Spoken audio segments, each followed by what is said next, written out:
കേരളത്തിന്റെ സാംസ്കാരിക തലസ്ഥാനം അതിന്റെ ഏറ്റവും വലിയ ഉത്സവ ലഹരിയിലാണ്. എന്നാൽ ഇത്തവണ തൃശൂർ സ്വരാജ് റൗണ്ടിലൂടെ നടക്കുമ്പോൾ ആ പഴയ പൂരക്കാലത്തിന്റെ ആവേശത്തിനൊപ്പം ഗൗരവകരമായ ഒരു നിശബ്ദത കൂടി നമുക്ക് അനുഭവപ്പെടും.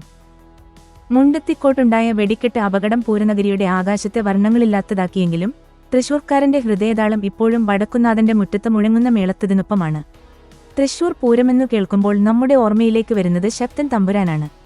1797-ൽ ആറാട്ടുപുഴ പൂരത്തിന് പോകാൻ വൈകിയതിന്റെ പേരിൽ അവിടുത്തെ അധികൃതർ തൃശൂരിലെ ചില ക്ഷേത്രങ്ങളെ പുറത്താക്കിയപ്പോൾ ആ വർഷത്തെ ഒരു ലോകോത്തര ഉത്സവമാക്കി മാറ്റിയ തമ്പുരാന്റെ ദീർഘവീക്ഷണമാണ് തൃശൂർ പൂരം.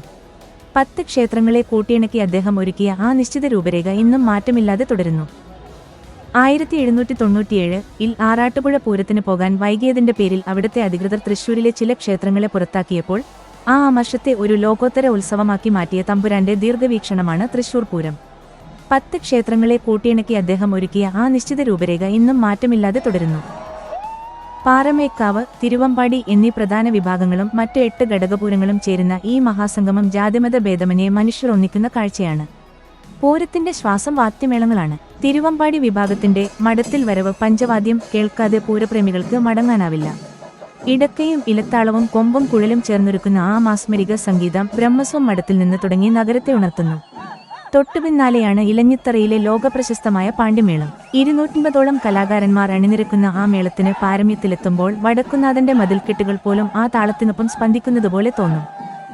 2026-ലെ പൂരം ചരിത്രത്തിൽ അടയാളപ്പെടുത്തപ്പെടുക കരുതലിന്റെ പൂരം എന്ന നിലയിലായിരിക്കും. സാമ്പിൾ വെടിക്കെട്ടും പ്രധാന വെടിക്കെട്ടും ഒഴിവാക്കാൻ എടുത്ത തീരുമാനം സുരക്ഷയെ മുൻനിർത്തിയുള്ള ധീരമായ ഒന്നാണ്.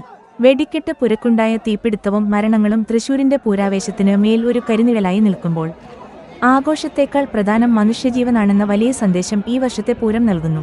പൂരപ്രേമികളുടെ കണ്ണിന് വിരുന്നായ കുടമാറ്റം ഇത്തവണ വെറും 15 മിനിറ്റിലേക്ക് ചുരുങ്ങിയെങ്കിലും ആ മിനിറ്റുകളിൽ വാനിലുയർന്ന ഓരോ കുടയും തൃശൂരിന്റെ അതിജീവനത്തിന്റെ അടയാളമായിരുന്നു. തൃശൂർ പൂരത്തിന്റെ ഏറ്റവും മനോഹരമായ കാഴ്ചകളിലൊന്നാണ് ഉപചാരം ചൊല്ലിപ്പിരിയൽ. നാളെ ഉച്ചയോടെ ശ്രീമൂലസ്ഥാനത്ത് വെച്ച് പാറമേക്കാവ് തിരുവമ്പാടി ഭഗവതിമാരുടെ തിടമ്പേറ്റിയ ആനകൾ തുമ്പിക്കൈകൾ ഉയർത്തി പരസ്പരം വിടവാങ്ങും. അടുത്ത വർഷം ഇതിലും ഗംഭീരമായി കാണാം എന്ന ആ വാക്ക് കേൾക്കാൻ കാത്തുനിൽക്കുന്ന ലക്ഷക്കണക്കിന് ആളുകൾക്കൊപ്പം തൃശൂർ നഗരം വീണ്ടും ഒരു വർഷത്തെ കാത്തിരിപ്പിലേക്ക് നീങ്ങും. ആരവങ്ങൾ കുറവായിരിക്കാം, പക്ഷേ ആചാരങ്ങളുടെയും സ്നേഹത്തിന്റെയും കാര്യത്തിൽ ഈ വർഷത്തെ പൂരവും ഒട്ടും പിന്നിലല്ല. സുരക്ഷിതമായ ഒരു പൂരക്കാലം ആഘോഷിക്കുമ്പോൾ തന്നെ പാരമ്പര്യത്തിന്റെ പവിത്രത കാത്തുസൂക്ഷിക്കാൻ തൃശൂരിന് ഇത്തവണയും സാധിച്ചു.